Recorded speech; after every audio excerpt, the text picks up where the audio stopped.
welcome to Light On Fiends Podcast. This is episode 63. 63! Biggest gamer. Adamar. And we turned on the camera immediately just because we were talking about, next week, some light novels we're thinking. Yeah. And we were just like, who's getting ready to chop and block? And who is, what's been giving heat? Who's going to step up for us? Because, 9-star, that was our staple. It gets mentioned. And it gets mentioned without fail, bro. Yeah, because there's always something related to it. Yeah. 9-stars hit a lot of different things. But 9-star, you've been slacking on us. We're not saying chopping block, but like another, because every time we read it, we do like 100 to 150 chapters. Yeah. That's like a solid 400 chapters we'll do in the next like 3 podcasts on it. And if it's still trash, bro, it's I don't know. But you gotta we've been trashing it the last 2 times. We didn't say anything good. We were just like, same shit, actually worse, trash. You gotta give me some 9-star lore, bro. Yeah, the 9-star lore is always I need the, what's it called? The primordial chaos era, like, lore. Yeah, same. I feel like they just need to answer. The thing is, it's just so hard with how the author makes it, like, everything, that it's like the next thing has to be like, first he introduces something, it has to be surpassed, so you can introduce something, like a new thing, and like, that's like cool, but then there's never like, you don't got a lot of hype towards something, except, that's why we like the lore so much, I feel like, because the lore is the only thing that's continuously like, hyped up throughout the novel. Yeah. Like, actual people were fighting, besides like, Brahma, for example. Like, suck, because they're just like, oh yeah, you were born in this era, you're trash, bro. Yeah, like, I'm just like, like, we know, like, everybody's a one-arc character, so it's kind of, like, not important. You know, like, the perfect example was that Celestial guy. Remember the guy from the Celestial clan?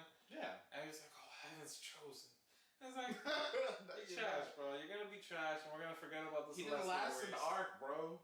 Exactly. And that's why I guess we care so much about the lore. And I feel like if he keeps down that path, there's like, unless he just does a lore fucking drop, like, it's just gonna be shit. I wish it was more like absolute resonance, because the one thing I like is that we know some of the bigger stages, and then they just kind of know how they work later. Yeah, I agree. I like that style better, because like we know there's Duke, King, and Heavenly. I was right! What? Sorry.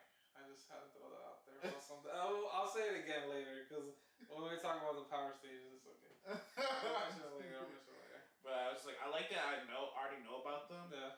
But like, they're still shrouded. Well, not Duke anymore, but Duke was shrouded. And now, like, we're about to learn it, like, in the next arc, I imagine. Yeah. Because he's in the stage, or he's 9 Pearl.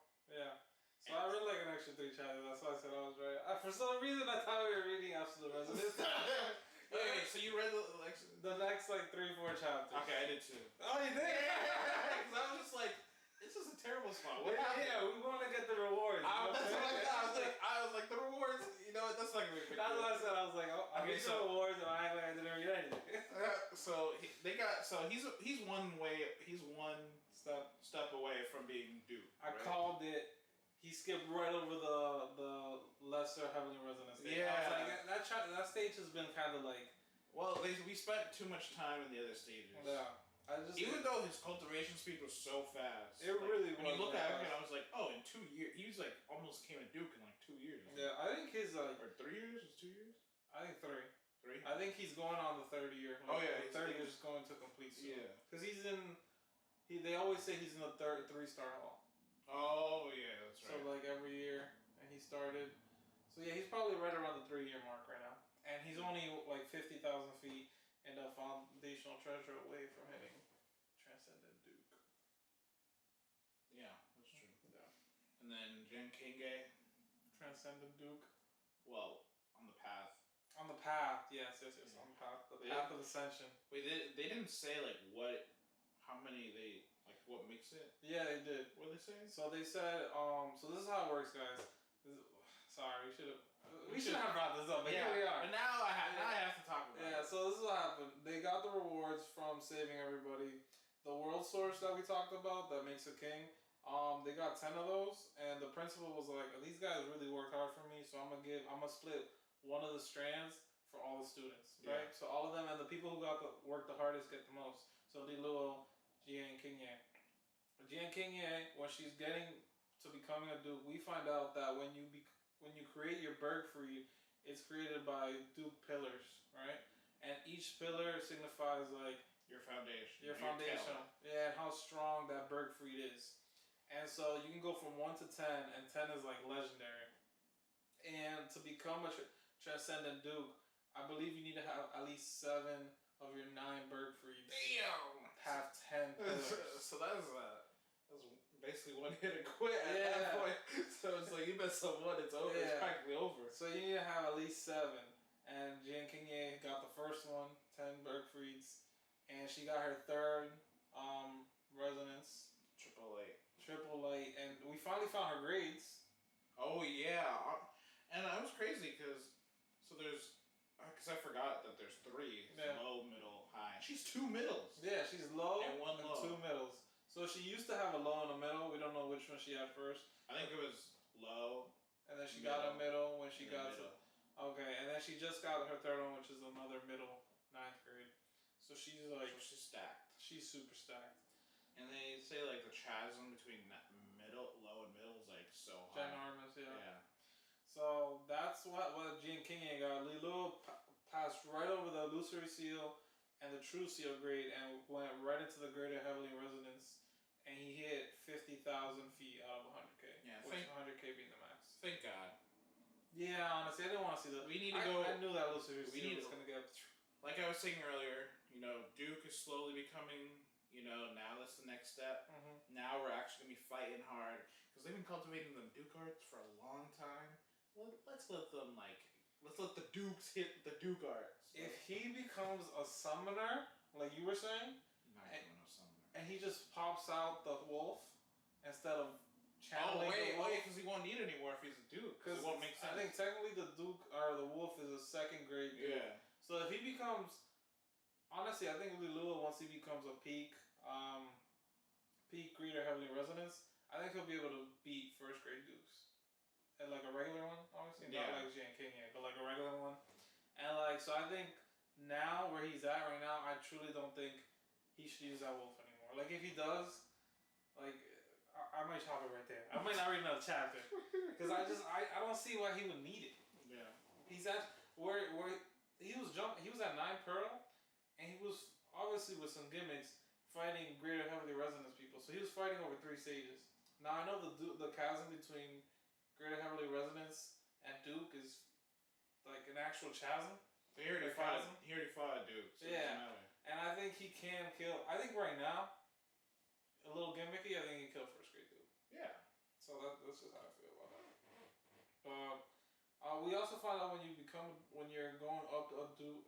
In your Duke levels, every level you need a foundational treasure to base your Bergfried on. It's kind of like Beyond the Timescape, something you put in your gold core. Yeah. But instead you need that item before you start your Bergfried. Yeah. I mean, because they said you could rely on your talent, but it drains your potential so much that it's not recommended. Yeah, it's like the foundational treasure alleviates that burden for you, so it lets you go further in your path. And the Heart of Light that Li Lu got for Jian Qingye got her that was her foundational treasure. It has the Sacred Heart Lotus. Yeah, Sacred Heart Lotus. That was crazy. Yeah. But yeah, so 9-star, obviously gotta step it up. Yeah. And this is what we're talking about. Keyboard Immortal. It's your time, brother. That's what we're talking about. We were reminiscing because we were saying keyboard. It was 9-star and Keyboard Immortal. Those were the top 2. I think our very first episode was Keyboard. Yeah, it was. Because we just read it and we were like, this is popping. It really was. It was so good. It was popping. And now we're in episode 63, and next week it might get killed. And now it's gonna be now we popped you, bro. It lasted a while though. It gave us a good year and a half. It should have been over already. It should have. But now, this is going to be a 4,000 chapter novel. That's my guess. Minimum. Sadly, minimum. I think he has two paths right now, and like with how he's writing, I could see either or. So I could see it 4K, or I could see him killing it at like 2300, and he like speed drives it on some crazy shit. Speed? That was crazy. And I don't think it'd be good either way, but I think those are the two paths he has. Unless those 4,000 chapters, like he really like, he has to set up a whole new setting and like that's tough. And all that's that tough. stuff. Set up a whole new setting.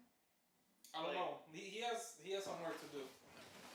He has some work to do, this man. But I don't believe in him. But That's crazy. I was gonna say it. I was like, I can't lie to the people. I don't believe in him. Yeah, it's hard. It's hard for me to believe in you, bro, because you took like the perfect ending to like the novel and soiled it. I think there was definitely some hints that there was gonna be more stuff later, but there wasn't enough to make it like feel complete. Like for example, that guy that he meets in the dungeon, who he can't even hear his name from the keyboard because if he does, he'll instantly die. Yeah. Like something like that. That was really cool. So I want to know when he'll get strong enough to like face somebody like that, right? Like that was like the one thing I can think of off the top of my head. The 12 books. That and a little bit of the mortal stuff. The invasion. The celestial mortal, stuff like that. But I don't know, he's slacking. He didn't do enough. Well, it's not really following outside of the invasion, it's not really following the other kind of hints of like a greater world. Mm-hmm. Like the current plot is not like the hints from before. Like they're not like I can't use them to be like what's going on here. Yeah. But So yeah, there you go. Well, we're gonna say next week we're gonna read Keyboard Immortal. Yes. This is 70 chapters, so that's a lot of chapters. And where we left off, Do or die. it was do or die. Where we left off. I mean, where did we leave off? We left off with the war priest. No, that's the last That was one. way before. He just killed the second bug. Oh, he's in the Netherworld seal place. It's not called the Netherworld, but you know the Fiend Emperor side. This is the Fiend Emperor. He's at there. Okay. That gate. So he had just. It's called the Nether Gate. And I think it's called. It might be Netherworld Gate. Yeah. I think that's what they thought of it as. Yeah. But yeah. So he's now about to fight like the real army of like who's there. And they're all like invaders from outside world, and this is where like they answer from. This is kind of like their base that they used before. It's kind of like a gateway between the invaders world and like Zuan's world. Yeah. And like I guess the Fiend Emperor side used to be able to like clear out the whole thing, but now they've like let them take over the gateway. Mm-hmm. So you can see how bad it is. Yep. So hopefully that's popping. Hopefully it is. We'll see. We'll see what he can do here. We'll see. Yeah, also, Zuan's capped out at this level. Like he might like be getting more experience, but he can't ascend to level 76 until like the world becomes stronger or like he goes to another world. Yeah. So Zuan's cultivation isn't moving unless something happens. Because he's already capped out. He's capped out. But alright, that's what we'll be doing next week, Keyboard Immortal. This week, Damn Reincarnation, 50 chapters, 400, 450. And I gotta say, there was really only one fight in these 50 chapters. Shit was still fire. Yeah. This author really did such a great job of like, you don't have to have fighting to be fantastic. You know what I mean? Like, he was just dropping like so much prep. He was just advancing the story. Yeah, advancing the story, but at the same time prepping for future. It was just, I thought it was phenomenal. Mm-hmm. I was like, how did I read all 50 of these chapters? I saw one fight that wasn't really like a fight, and like I just loved it. I was like, this guy did amazing. Mm-hmm. Like really, really good. What do you take away from it? So it was definitely like a huge info dump. Mm-hmm. It really was, yeah. Because like we got so much lore background Mm-hmm. of obviously Eugene, Mm-hmm. who's Hamill, who's Agaroth. Yeah. I was just like, this is crazy. For real. And then so we learned about Agaroth's life. Mm-hmm. That was cool. Yeah. And we learned how crazy the Demon Lord Of incarceration is. Well, and the Indestruction. Indestruction, yeah. Because we saw King. Demon King, yeah. We saw just like how OP, like he's broken. He's like, broken actually. He's so OP, and the Demon Lord of Incarceration is like, yeah. So hopefully, in your next life, you guys get to do a better job. Yeah. And I'm just like, damn, like that's crazy. He's getting stronger and stronger the more we know about him. Yeah. So the Demon Lord of Incarceration basically inferred Demon King. I'm sorry, bro. Demon King. He basically inferred that this world has been destroyed multiple times. No, he doesn't infer. He's been through it, bro. I mean, yeah, but like he didn't say like, oh yeah, like, whatever. Okay, well, He's lived through each destruction, so he doesn't have to infer. He's been alive. What are you talking about? The Demon King of Incarceration. Yeah, well, I'm saying like to the audience, he's just saying like, yeah, because they don't really know what happened. I guess. I'm saying like they don't know that the world's been destroyed over and over. They just know it's been destroyed at some point. Oh, you're saying from Eugene's perspective? Yeah. I thought you were talking about from the Demon King's perspective. No. Okay. From Eugene, and for us, like obviously he's telling us like, yeah, the world's been destroyed over and over again. Yeah. Fate doesn't change. You guys are living similar lives. It's kind of crazy because there's so many different parallels. I'm just like, damn. Just how because how long ago was Agaroth from Eugene? From Hamill? No, I was saying, oh yeah, Hamill probably fine. Honestly, they didn't really give a year count. It was the destruction of the world, so it was a whole new world to begin. So at least, probably, you can say, like, if we're looking at it, a few thousand years, if you're talking about, like, real life, like, how long does the world take to destroy and come back? Oh, even longer. Billions, trillions of years, I don't know. But let's say, like, in this era, like, this world, like, maybe at least 10,000 years. Yeah. And there's clearly something. The other thing is like the laws of the world change. Yes. Each time the world is destroyed, because apparently back in the old days, humans could become gods. Straight up by just like having enough faith, like you would build up divinity and you could become. Not even like faith. Like obviously people will like be loyal to you, but it doesn't have to be like they pray to you, right? They can just be like you're the greatest warrior that we know. Yeah. And enough people say that, and all of a sudden you're the god of warriors. Yeah. The god of battle. So Agaroth was the god of war. Yeah. And he had a whole divine army, which was sick. Yeah. Which is not an army of like divine angels. It's an army of regular people who he makes into divine troops because they won't die while he's in his holy ground. Which is great. Like, I was like, damn. So no one, and he said like, yeah, hundreds of thousands of battles. Like, hundreds of thousands of battles. They were fighting back in the day. I'm like, how do you have this many fights? And he's never lost. He was undefeated. He's lost. Oh yeah. Oh, actually, no. He did say he's lost some battles. Yeah. Oh no, he said he's lost battles, but he's never lost a war. Yeah. That's what he said. So he's undefeated in wars. Yeah. So I was just like, oh, okay. So let's see how bad it got, because in Eugene's original vision, like when he was in that room that Vermouth created, he said he saw a man like with the looks of despair on top of a pile of corpses. And so that's what I thought we were going to see here, but it was completely different from what he saw in his original vision. Yeah. So they were fighting the Nur. That's what they were doing, and the Nur were endless. Yep. Like it was worse. Way worse than what Molin's gone through. Should we talk about how we got there? Yeah. So what happened is Eugene, Sienna, Anise, and Molin are all together. And Eugene's like, I want to go to the end of the world, which is that super cool name, like we're something or something. Raguian.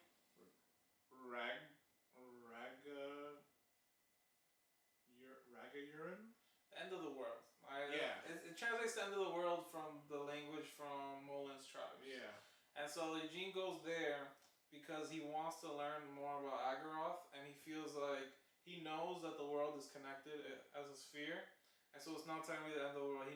He believes that where the end of the world is actually is just like where a big sea connects to like the Shimulan place where be fires. Yeah. And on that's how it connects. So he's like, if I go to these waters, it's technically just a frozen water up there, and maybe he'll remember something. So he goes into Agarth's like past or Agarth's memories, and sees a fight between Agarth and the Nur, and then that's and then like we say earlier, the Nur, because Mullen, the way he describes fighting the Nur, they just pop up every now and then. Yeah. Maybe sometimes in like groups, and he murks them.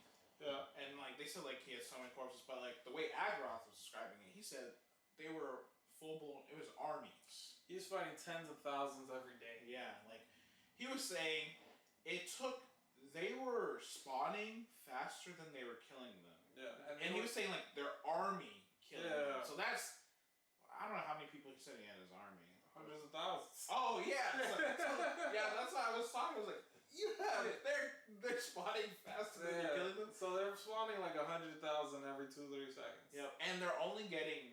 Actually, they're not even getting rest technically, because they have the spawn is like every half day. Mm-hmm. And so like that might not sound like too bad, but like when you're in a war, you need to rest up. Half a day, like they're spawning half a day. Like I need like at least 3 days rest, bro. Yeah, at least 3 days. Like twice a week is fine, but every half day you're fighting twice a day. Yeah, that's no rest. So. And on the holy grounds, how it works is those soldiers will never die technically, but every time Agarth has to heal them, they lose part of their lifespan. Yeah. So like, Agarth even says, he's like, if you decide to be a warrior, you shouldn't think you're gonna live till you're old. Yeah. And it's like, oh. Like, okay. He did not. Right. He was just like, you know what? Like, yeah. When he said that, I was like, damn. I was like, oh, I guess that's how you're feeling. I guess that makes sense. It does make sense, but like, I hope not every warrior goes in thinking I'm gonna die. But maybe you need that sort of like mentality to go into war thousands of times. Hundreds of thousands of times. Yeah. So, and because also the biggest thing was that the Nur were poisoning Agarth, so his holy ground was kind of losing effects because, like, obviously, like he can't, like the poison is like he can't deal with it as fast. Like it's accumulating. Yeah, accumulating. That's the word. And the same. So just think of it, guys. The same thing that was happening in Mullen times 100,000. Yeah, and the only reason is he has divinity. That's the only reason why he's like not going insane. And Agarth was important thing. He was a human who turned into a god through like battle. He became the god of battle, like you said earlier. And so he's fighting the Nur for like weeks. I think they said he was fighting for a couple months or something. Yeah, they were there because they had half a year. I don't know. I don't remember how long, but I just remember them saying like they can't. Because he had said he had slayed countless demon kings. Yeah, and gods. Yeah, I was like, be gods. I was like, damn, how many demon kings were there back in the day? The way they made it seem Agarth killed like 10 demon kings. Yeah, I feel like it sounded like they said more. They kept saying multiple. Yeah. And I didn't want to put it too high because I didn't think demon kings are nothing. I feel like 10 to 20 is somewhere in that range. I agree with that, yeah. And then, obviously, because when he says 100,000 battles, I mean, I'm going to assume that's probably... That's kind of hard to fathom, because it's like, how many people are you fighting? There can't be that many people to be killing, bro. There has to be. It was just a different world. Oh, well, actually, you know what? It does make sense, because if you can become, like, if humans can become gods, and there's probably a lot of people. Yeah. And there's probably a lot of demons as well. Yeah. So Agarth was going crazy on the Nur.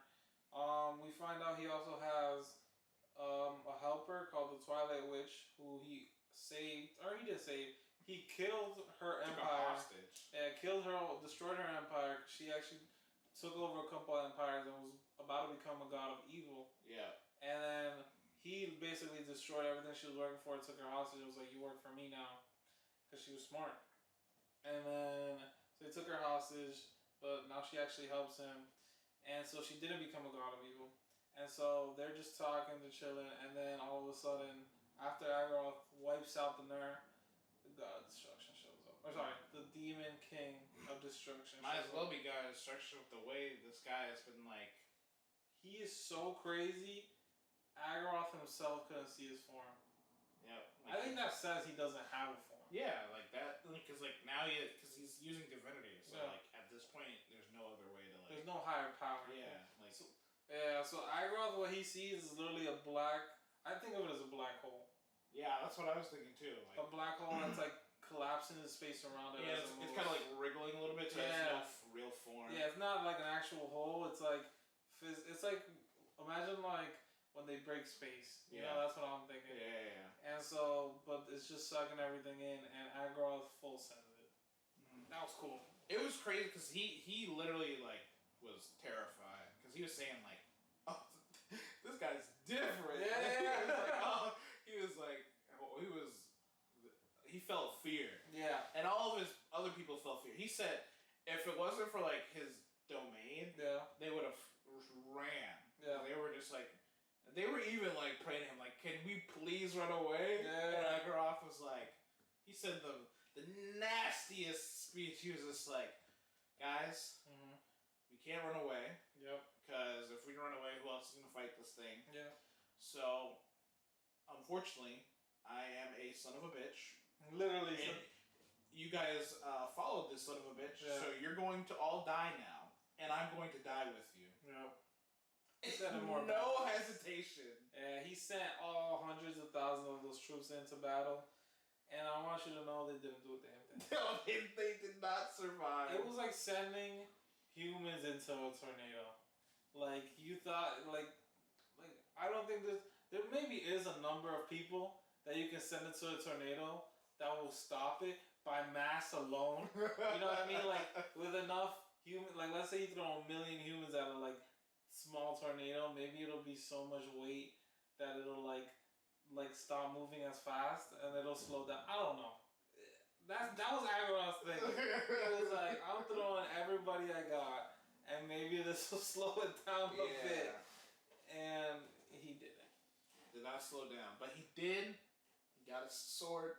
He did not stop until his sword finally touched the Demon King. Yep, because he was just like, because the whole time everyone was dying, he was like, I can't stop because everyone's dead and I haven't even touched the Demon King yet. Yep. And so he got a quick little cut on him and then blacked out. And the Demon King, it seems like he kind of black. I think he more like lost consciousness. Yeah. And like the Demon King like sucked him inside of him. And inside of him, I thought of it. I don't know if anybody's ever played Kingdom Hearts.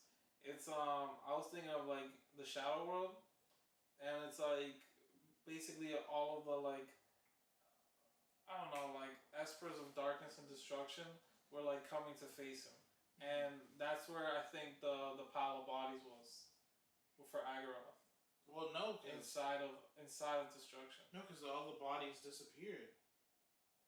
Remember, they like literally got like evaporated. No, I know his soldiers disappeared. Oh, those bodies. Those bodies of like he's killing destruction inside of it until he finally passes out. Yeah, but he did. But he didn't like. There was no despair because like Eugene was saying like he didn't feel despair, he just felt rage until he died. Yeah, like, maybe. Yeah. Literally, he was moving for God knows how long, and then he just stopped and died, and he was just mad that he just couldn't keep going. That's true. So that's why I was just like, so what does that mean? Is the author gonna hoe us and forget it's a plot hole, or is it gonna come back later? Or like is his memory? Because he did say something about like him wanting to differentiate from himself, like in each life, could like affect how his memories are being. Because he doesn't remember living as Agroth. He knows he has all the memories of Hamill, and obviously all the memories of Eugene. He doesn't have all the memories of Agroth, and the memories he does remember, it's almost like he's remembering somebody else's memories. Yeah, it's not his own. Because he said like I can see like there's like some overlap in some part of my personality, but there's other things where he's just like I feel like if I was faced with that same decision, I wouldn't have made the same choice that Agroth did. Because he felt like Agroth felt more of like a tyrant. Yeah. And Eugene felt just like I don't think that's me. Yeah. I agree. And so we got that flashback or memory. That was really cool. Eugene comes out. This is a little out of order because it's actually happened before. But Eugene pulls out the Moonlight Sword and is able to absorb all of the nerves like remains into the Moonlight Sword, and he can now control the Moonlight Sword, and it's supposedly stronger than when even Vermouth used it, because I guess it's like activating the power of destruction inside the sword. Yeah. That's what Eugene's able to do, and he basically absorbed all the Ner remains that were poisoning Molin, and used it to increase the strength of the Moonlight Sword. So that was pretty cool. And so after this, memory, he comes back and Eugene's like, I ain't shit. He's like, yeah, I'm not nowhere near strong enough to do any of what Agartha just did. Yeah, because he saw the Demon King of Destruction. He's like, damn. And a long way to go. Yeah, he was like, no wonder the Demon King of Incarceration. He's chilling. Yeah. He's just like, you can beat me, but what about that guy over there? Yeah. So I can't beat that guy. Yeah. So Eugene and Molin are like, Eugene's like, all right, let's have one real fight to see who's stronger. And Eugene actually wins, right? First of all, the fight was epic. You guys need to read it. It was epic. Molin, I love every bonus image of Molin. Yeah, because he looks sick. He looks like an actual beast, bro. Like, just the strongest human I've ever seen in my it's life. like beast barbarian. Like, he embodies, like, that title. He like, that's what I want to play on character. Yeah, beast Molin. barbarian. Molin is like that guy. Like, love him. But yeah, Eugene won. But he won, and while he in that fight, he like kind of felt some of Agartha's power while he was fighting Molin, and so he wanted to capture that. So he's like, "You're the only person I can train with who I won't be able to kill." So, and can push me to like feeling death. Mm-hmm. So they fought. So Eugene's like, "I'm gonna stay here until I'm stronger." Yeah, right? so we're gonna spar because now he's like, all right, now I'm gonna incorporate Agartha's combat techniques into my own because he was clearly, one of one, the strongest person during that era. And then Anise is like, all right, I'll stay, so she'll heal them because like it's just like every time she heals people, she gains experience. Yeah. So like healing Christina them. does. Christina. And so when like Molin and Eugene are fighting, she heals them. She gains experience. She gains a lot stronger. And Eugene, all this time, is still getting prayed to by the world. Because he's the hero. Yeah, because he built his statue. Yeah, he built. Oh, that was the beginning. Yeah, that was the beginning of what happened. He was telling Dory, he got 1 month, and they were just like, 1 month. Yeah, and they were just like, yeah, because they wanted like a decade. Yeah. Eugene was like, we might be dead. Yeah. By then, we got a month. I need it now. Yeah. And you know what's funny? What? Why did I just forget her name? Magic girl. Anise? Oh, Sienna? Sienna, yeah. The magic girl? I said it just to say it for, That's crazy. Obviously, crazy. she's more than that. She's more than that. Okay. But I just said it real quick. I just needed her name. But Sienna, I love how it's just funny because, like, the racism towards the dwarves just makes me laugh. Oh, yeah. They're hilarious. I'm just like, I'm glad that there's some, like, they're flaws not perfect. in everyone. So it's just really fun because like Sienna for most of the time it's like fine, but it's like when it comes to dwarves, it's like that makes sense because the elves hate the dwarves. She's really for the elves. She's also extremely. She also loves her image, and it's like everybody sees her as the wise Sienna, and then like then she has these little quirks that they're are just like okay, you're like 300 years old, but whatever. You're the wise Sienna. Yeah. So Eugene is training with Molin. Anise and Christina are training by healing them, and Sienna's like Eugene is getting stronger. He's like he's growing divinity by the day, so he's gonna keep getting stronger. He'll be able to use his own, not the holy sword of light, but his own divine sword. Because the more power he gets, the more he'll be able to use that sword. The stronger he gets, the more he'll be able to actually use that power. Because he can only use it so much before he's like tapped out. Yeah. And so he's training with Molin, and Sienna goes back to Aroth. Right? Aroth, yeah. Aerith. Did I say it? You can say it's Aroth or Aerith. Okay. I say Aroth only because Aerith makes me think of the Final Fantasy VII character, and she spells it way different. Aroth is probably better. Alright, So Roth, she goes back to Roth, to the Magic Kingdom, and she basically invites all the arch wizards of the whole continent. She's like, we're going to pass the ninth circle. I'm gonna become a god. Mm-hmm. And during this time, Eugene sends a message out to Melkith, the White Tower Master, and is like, hey, you want Tempest? You have a mission. You have to go to Nahama, the Desert Kingdom, and start wrecking the Black Wizards, destroy everybody you see. Basically, he wants to draw out Amelia because he wants to kill Amelia. What's her last name? You know? Merwin. And Melkith is actually, this is a cool part I really think is important. She's already like amazing. She's strong. She's very strong. She has 3 Spirit Kings, and she has, and she's an 8th Circle Wizard. So I thought those were codependent, but those are separate. Yeah. And so she actually, like, Tempest finally like gives in. It's like, all right, I'll form a contract with her for her to become stronger. But she doesn't have like her container, I guess is how they said it. Yeah, like I kind of think it was like a space in her body. Like she just doesn't have enough to like have a 4th Spirit King. Yeah. So they only gave her like a spirit, an intermediate spirit, wind spirit. And they were just saying like, oh, maybe like if she grows stronger. Like she can open her container. And she was going stronger. And Tempest was like, God damn it! I thought she was gonna be tapped out. Like her going stronger. Like I was like, oh. Yeah. Like, well, because it also makes sense because it's like she has 3 Spirit Kings. I feel like that's kind of like a type of tempering on the body. Like I think it's also like a testament to obviously her talent. Yeah. And also just like since 8th Circle's not the peak anyway. Yeah.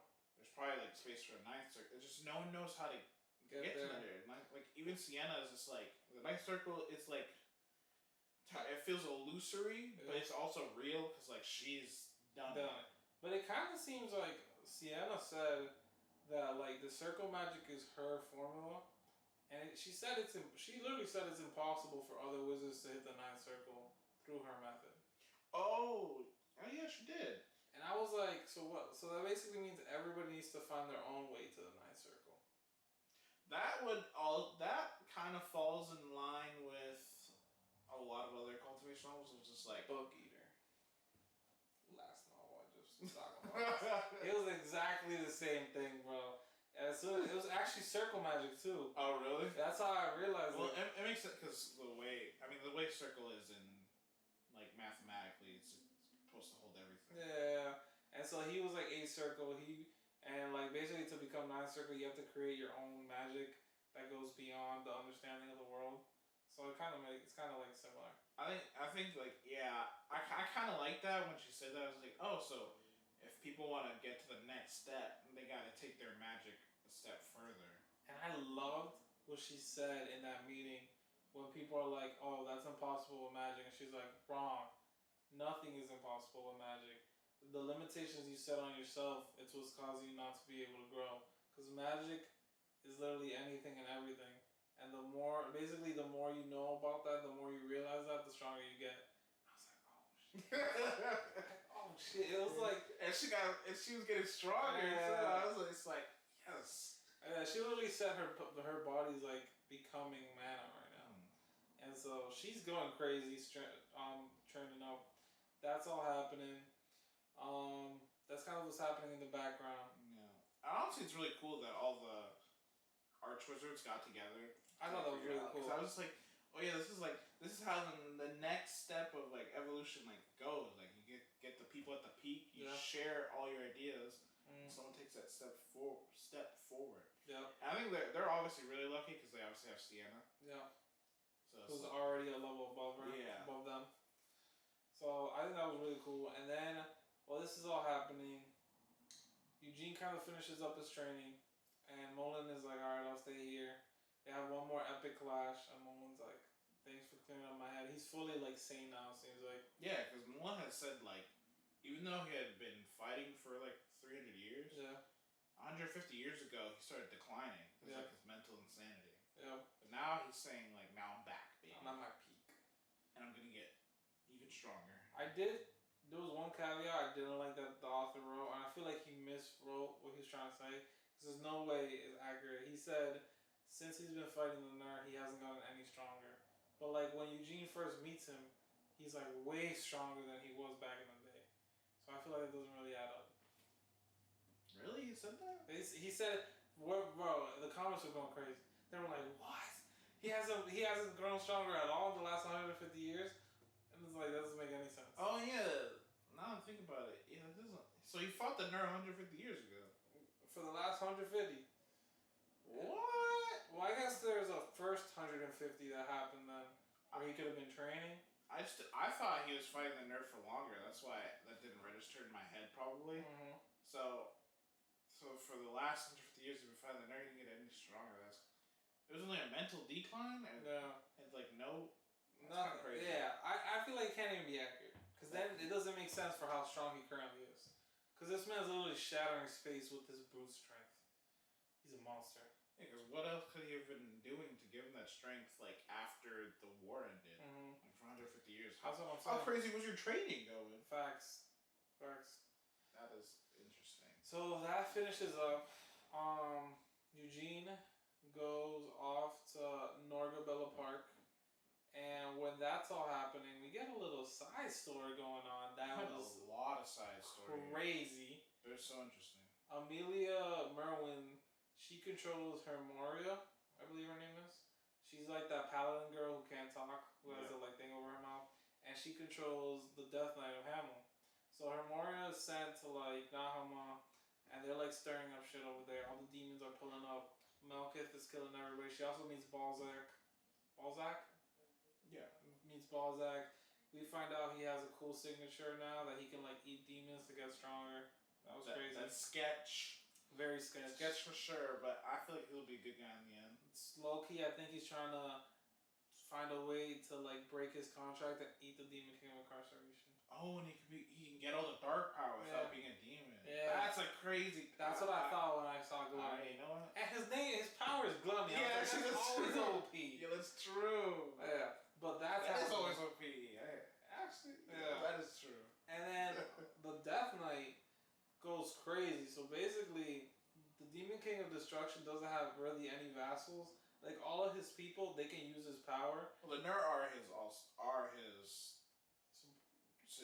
I think that was like the implication. The Nur are his vassals. Yeah. Everyone else is just kind of like, I don't really care. If you get power, you get it. Yeah, I agree with that. But the Death Knight, he didn't actively, which we thought it was the Demon King of Destruction. It's actually Vermouth, who can use the Demon King of Destruction's power. So I don't know if he is the Demon King of Destruction. We don't know. I don't think so. I think he just has some kind of control. Like he was able to control it somehow. Yeah. And he just gave him a little push. So he gave the Death Knight a push, and now the Death Knight, instead of fading away, he became an incarnation of destruction. Yeah.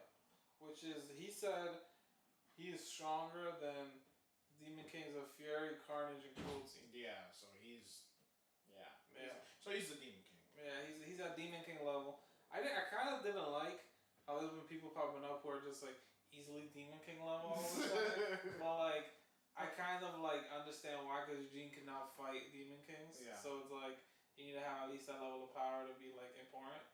But I actually, this specific case I didn't mind, because I liked how like it went. Well, I think it makes sense for Gavin and for Norgabella. I 100% agree. But it doesn't make sense for anyone else. Yep. Yeah, nobody else should have that. Them two, and what's her face? And the Spectre. Yeah. So the Incarnation of Destruction, he goes to battle, and he's kind of lost. He's like, what do I even do? Yeah, because he realizes he's a fake. Yeah, that's important. He realizes he's a fake. But he still has Hamel's memory, so it still influences him a little, but he's like trying to find his way. So he doesn't know what to do, and he goes, like you said, he goes to Babel, and he's just like, I'll just fight you and die. He started to fight, Gavin, and honestly, pressing him. I thought that was like 55-45 exchange. Yeah, it was. Yeah. Pressed him. Yeah, I agree. And then the Demon King of Incarceration was like, stand back. I got this one. And they go start fighting. Demon King of Incarceration doesn't even have to flex, but like he doesn't move. He doesn't move, but he wrecks him. And I love his line, bro. When he beats the Spectre, and the Spectre came there to die, and then the Demon King is like, "What do you think? I'm a god?" He's like, "I'm a Demon King. I don't grant your wishes." Yeah. I was like, oh, yeah, that was so sick, bro. That was like a perfect line for him, and because the Spectre came there to die, and Demon, I thought he was gonna chain him for like eternity, because he's like incarceration. Yeah, but instead he lets him go, which I actually was surprised by. That makes sense. It makes sense because he had said like, "I want to your existence, like you're not supposed to exist." Yeah, so you interest me. So yeah, because everyone else he's seen their story a million times clearly, and he's just like, the result's always the same, but you're different. So I want to see what ripple you can cause to the rest of the world. Yeah. So he sends him out, and where does the before where he goes next, because it's kind of like a little ahead of the next part, because he's Norgabella. So Eugene and Anise, Ramira, the little dragon, the hatchling, and Myrrh go to Norgabella Park. Norgabella Park, and some important background information here. In Agraroth's memories, there's 3 important people. That we besides the Demon King of Destruction and Agraroth, we find out about there's a goddess of magic back then, a goddess of giants, and there was God of Giants. The God of Giants. Yeah, you're right. And then the Twilight Witch. And it's kind of like assumed low key that Molin is like his past life was the God of Giants, and Sienna used to be the goddess of magic. Like that's kind of like they even themselves think like, was that me? But like they don't get any confirmation. Because they don't look the same. Yeah, nobody looks exactly the same. Example A is fucking Hamlin to Eugene. Like, I'm not gonna lie, people cooked that man. They were like, "You're beautiful now. You were looking like a dumpster last time."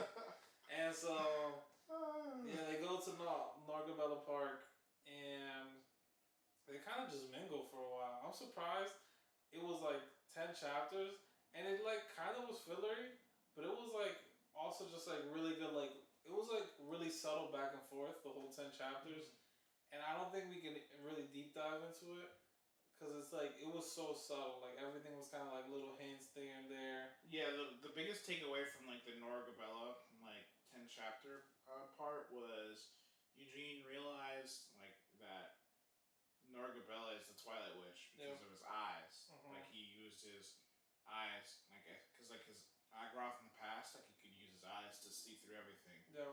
So Eugene has that power now, and he saw Norgabella's soul because of his divinity, and he saw like, oh, she used the Twilight Witch. Yeah.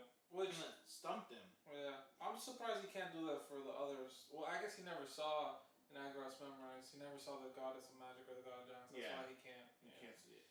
But he stumped because Agraroth clearly had feelings for the Twilight Witch, even though she was evil. And the Twilight Witch clearly, she liked Agraroth, but she wanted to die in his hands, the same way Norgabella does. And so Eugene was having, basically the whole time he was having like conundrum. Yeah, because he was just like, should I like follow Agraroth's memories or my own? Yeah, and he basically like confirmed it with her, like, could we be something more? She was like, no, and he was like, you're right. And he asked her like, did you guys? Because he said the whole time he was just like, did the demons change? Like, did the 300 years of peace change? And she was just like, if he said go to war, I'm gonna make everyone's life turn their dreams into nightmares. Yeah. That's basically what she said, and he was just like, thank you for saying that. Yeah. Because now I can kill you without any ounce of hesitation. Yeah. Because that's the whole time he's just like, he's on back and forth, like the demon's chains, and she was like, no, and he was like, perfect. That was so sick because Norgabella was like, oh, if you go on like, if you hang out with me throughout the night until dawn, I'll answer 3 of your questions. And one of the questions was like, have the demons change? Like, what will you do if a war comes out? And like, she's like, are you sure you want me to answer? He's like, yeah. She's like, all right, no lies. I'll kill everybody. And then we find out that back in the day, I think we already kind of knew, but I don't think we realized the extent of it. Yeah. That she was the most prolific killer of everybody besides like the Demon Kings themselves. Yeah, because she mentally attacked people and attacked their desires, and like for humanity, that's like the worst type of attacks. And she basically, there was one instance that she killed a whole 30,000 human army, and nobody knew. Like they all went to sleep, and none of them woke up. That's insane. And now she's obviously grown exponentially. That we even know, like it's official. Like it was already confirmed before, but it's like super confirmed now that she is stronger than a regular Demon King. Like she can become a Demon King at will, but she doesn't want to do that. Yeah. And so, I think she's even above like a regular Demon King. Yeah, she's stronger than Iris for sure. For sure. And like the way she talked about Iris is like, what's what? She's an ant, bro. Yeah. I don't know about an ant, but like I don't know. She was talking like she was maybe like a beetle. Tough to squish. Like insect or cockroach or something. But yeah, basically she's super OP, and she's gone so OP that the biggest weakness of Norgabella was like everything was an illusion. Yeah. Like she couldn't manifest anything in reality. Yeah. But now she's kind of changed that just a little bit. Yeah. Like she basically like used like technology to like have her magic like affect the real world. So now she's like a mini domain kind of. I wouldn't really say it was technology, because she was saying that she was using tech and magic. Because like she has a giant's head. But I don't think the heads are made out of something that I think it's made out of her magic. I don't think it's made out. Is it out of her magic? Yeah. I thought it was like. So this is how she built it up. So that's how I read it. She's using this Norgabella Park and the other park she has, which is like City of Dreams or something. Yeah. Right? She was using all that to grow stronger, but she was like, all the life force that I've taken, I can only hit a certain point. Like I've hit the peak of like where I can go with life force. So instead, what she's using the life force for is she's tunneling it into this city, and the more she uses it, basically she's creating her own dimension. Yeah. And she's creating her own dimension where she is a demonic god. Yeah. And like I don't want to just call her a god, but like she'll become an actual demonic god where anything that she thinks of will become reality, which is like stronger than anything like anybody can ever do. Yeah. So that's why Eugene was just like, I gotta really develop that holy the holy ground. Domain, Yeah. holy ground. And so we actually see that when Eugene shows up to the park, him and Norgabella kind of have a little standoff where she uses Demon Eye Fantasy on him, and he's like, doesn't affect me. Yeah. And like, cause she doesn't really use it on him, she uses it on an area of effect. He just like negates it, and like we see that he can create a holy ground now. That it kind of works. He just needs to get more faith. Yeah, I think he can use it on himself in a little area. He obviously can't do what Agroth used to be able to do, but at least on himself, I think he can keep it up for a while. Yeah. That was really cool. Yeah, so it was definitely a nice thing of like the author, because you know how in novel they were just like, are they really the bad guys? Yeah. And the author was just trying to toe the line, and be like, we should second guess ourselves, really question like, are they really the bad guys? And the author's just like, yeah, they're the bad guys. Yeah. Don't feel bad when we break these guys later. We're gonna be killing them. No, there are no survivors. Yep. When we go to war, it's war. And I was just like, you know what, author? That's great.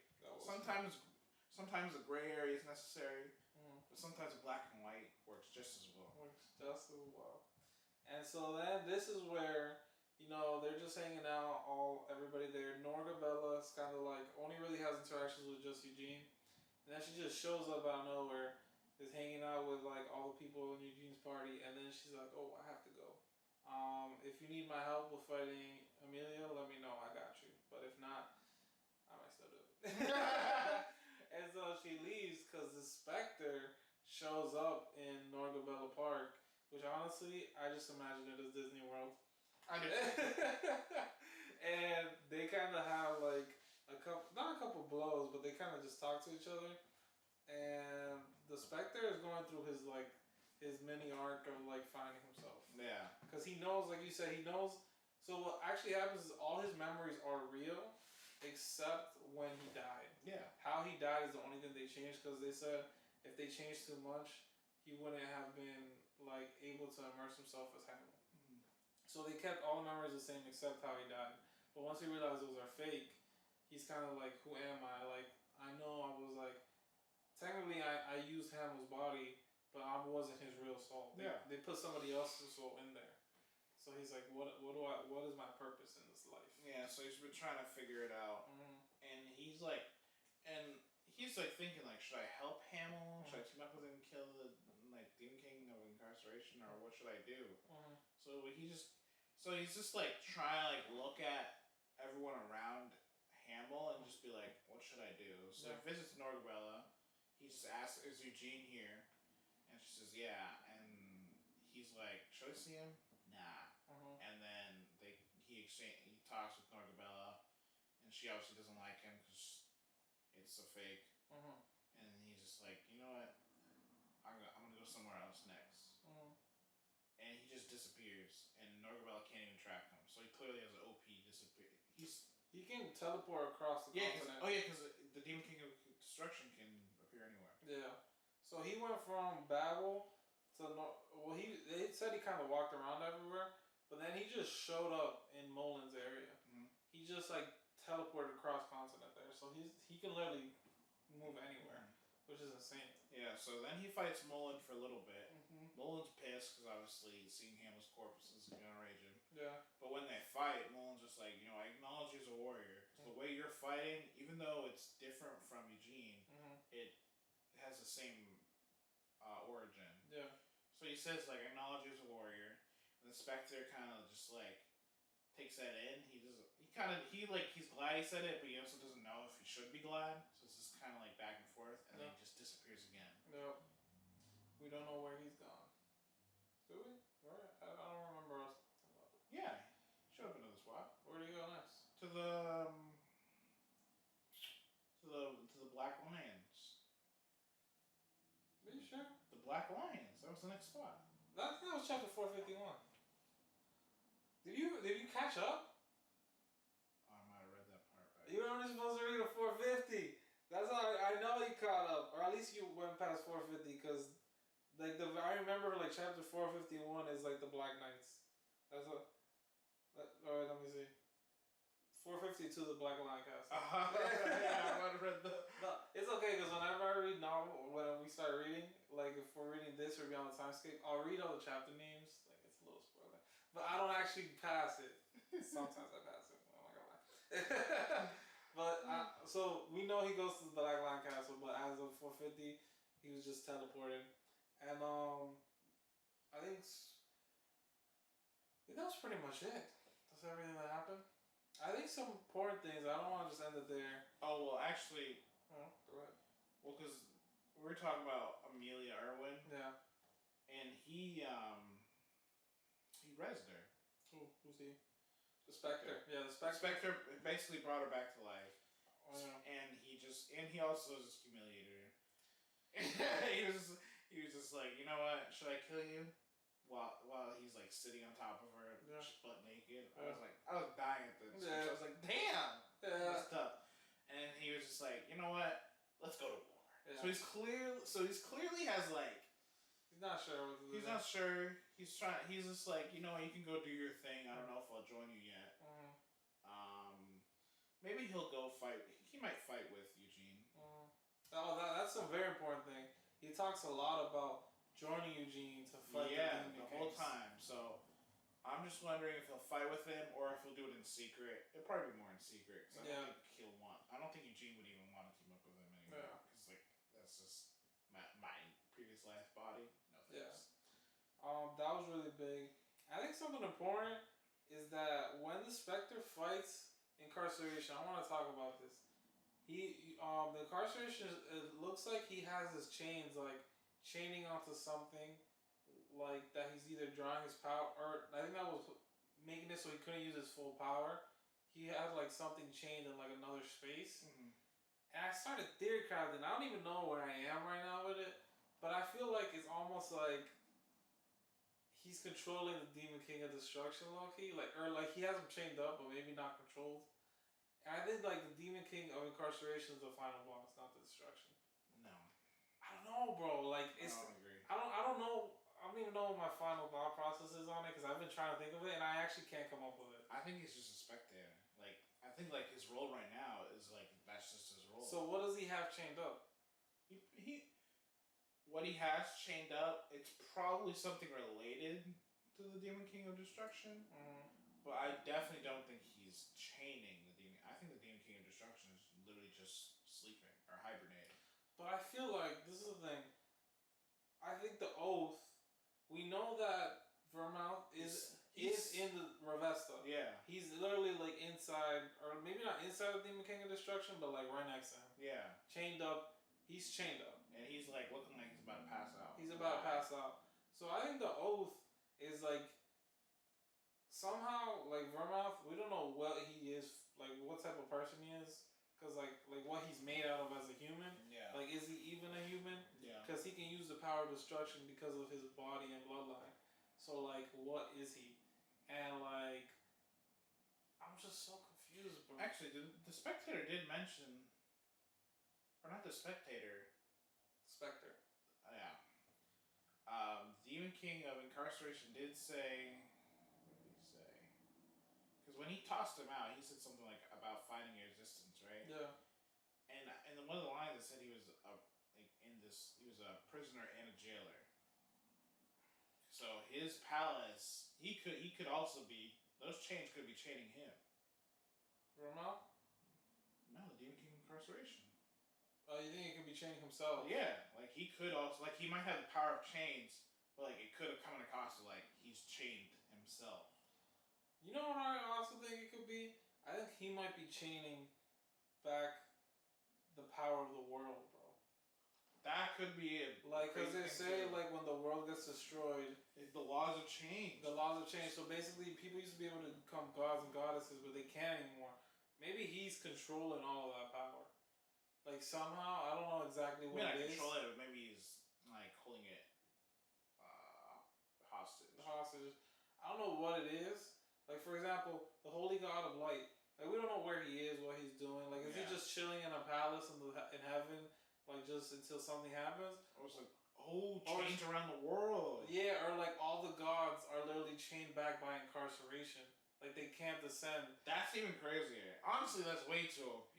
Honestly, I feel like maybe the world's just imprisoned instead of him imprisoning like those gods and goddesses. That's why I didn't come here with a theory fully finished, and I just wanted a theory. What's that word? Theory crowd with you, because I'm like, I don't know, bro. I feel like that's kind of where I'm headed now. I kind of like that one. Yeah, cause I feel like that would make the most sense because it feels like everyone's cut off, and you like the most. Anissa said like she's never even talked to the God of Light. Yeah, she just knows he exists, and she knows that all the angels exist too. But they eat like the angels can't talk to them. Yeah, they can't talk to him either.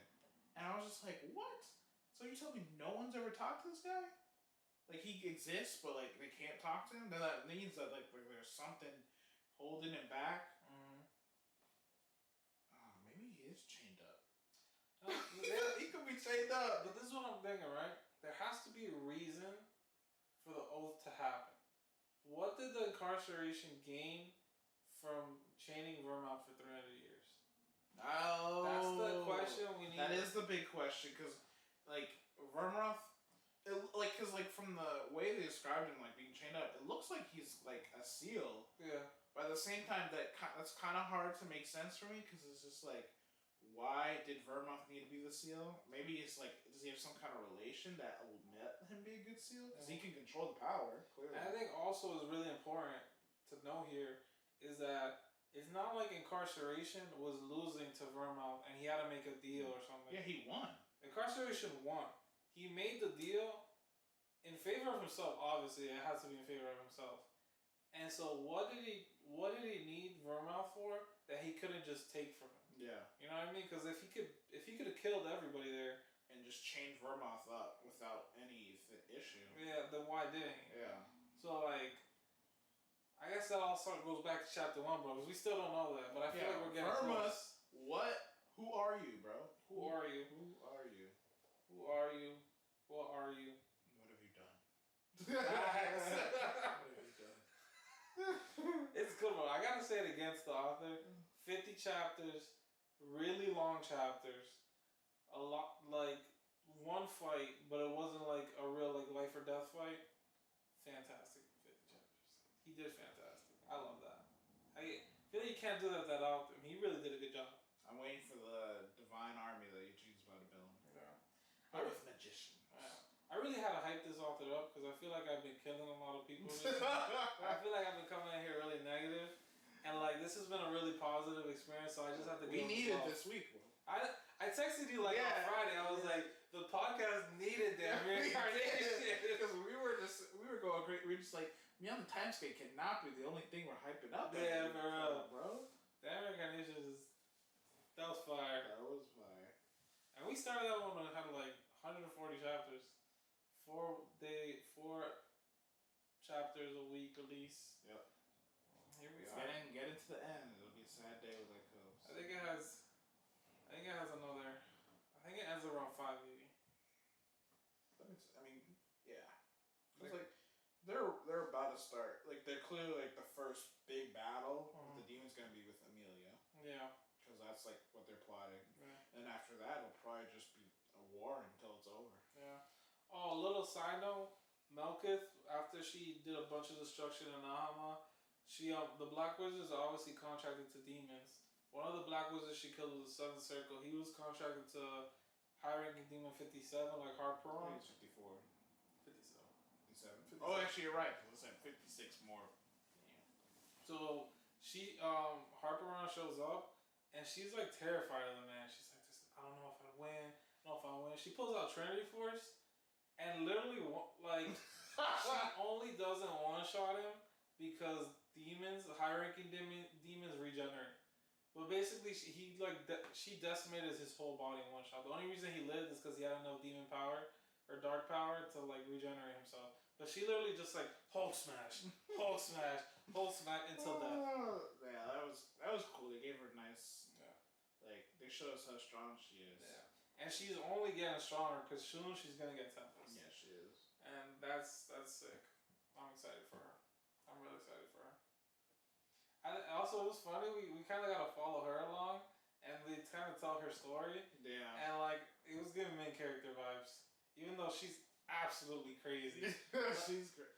Bro, she's making Balzac. Right. He was losing his mind. Yeah. He's the most composed guy in the series, and he was just like, I am going to like probably kill her. She keeps talking. Yeah, that's what I was loving that. I was just like, yep, not even you can keep her calm in front of like, the kid. Like she said when she showed up to a rock, she started just like squirming and like throwing, like flailing her arms around because she was so excited. Like, I can imagine her doing that, and I'm just like, no, there's no way. And he was just like, can you stop? And she was just like, why should I? Yeah. I was like, damn. You know what? I got nothing to say to that. I can't stop you. And Balzac, he's been like hyped up in like a subtle, like not hyped up, but like built up so subtly to do something either crazy devious or like he's either gonna be he's an X Factor. He's either gonna save the world or he's gonna push us to the brink. There's no way he can be something minor in this. No, he will not be something minor. And he's gonna pull off the craziest move. And because I have so much hope for this novel, I know it'll be good. Unlike the last novel we talked about, I believe in you. I believe that Balzac is gonna do something wild. He is. He got that gluttony power, bro. The gluttony always goes crazy. I have to shout this out real quick. The I believe in you thing. I don't know if you watch First Things First. No. All right, it's basically like it's a sports podcast, a sports like show. And one of the guys, he has like a bud list every Thursday. It's a motivational list. And after, he always says, I believe you or I don't believe you. And so, I don't know why. It just got stuck in my head. And I've been saying it like today, bro. It's every Thursday. Every Thursday at 4 p.m. Eastern. I don't believe you. I'm like, damn. It's hilarious, bro. That's it's Chris Broussard. Oh, it is? Yeah. Oh, nah, that's some hating vibes. Yeah. No, but usually he's believing in people. Yeah. Damn. So if he says I don't believe in you, you must be really like down bad. Yeah, sometimes he's like, I'm not gonna lie, you really need to make this happen. Like for Harden, he was like, Harden, you better win these games. But I don't believe in you. And he was right. He was right. But far up did you read? Because I actually did stop right after 50 because I finished just last night. These chapters are pretty long. So probably like 455. Okay. Because I was reading. Because honestly, when I was reading, I was just kind of just like, I just want to keep going. Yeah. And then I realized, I was just like, what chapter am I on? And I saw it, I was like, let me just stop. I was like, because I'm getting too ahead of myself. Okay. But next week we got Keyboard Immortal, Stack Up, or Get Cut Up. Do or die, buddy. From episode 1 to episode 64 next week. We'll see. They gave you so many chances. Will you reach chapter 70? Or will you be cut? Please. On the next episode of Light Novel Fiends. please, keyboard. Don't make me. I don't want to. I don't want to. I don't want to do it to you, man. I don't want to do it to you. Yeah. We literally talked about breaking half of this main character's family, bro. Yeah, that's It's true. getting too much. We really did. We're like, yo, good all the ladies. Yo, break half his family because it's like you're not even doing anything with the Yeah. When I saw that, I was like, damn, we really said that about his family. I honestly, until you said that right now, I'm like, wow, we really just, yeah, that's what we did. We said no remorse. Yeah. I'm not taking back what they said, though. No, me either. I meant it. Well, yeah, guys, it's been episode 63 of Light Novel Fiends. Thanks, gamer. Adam Mark.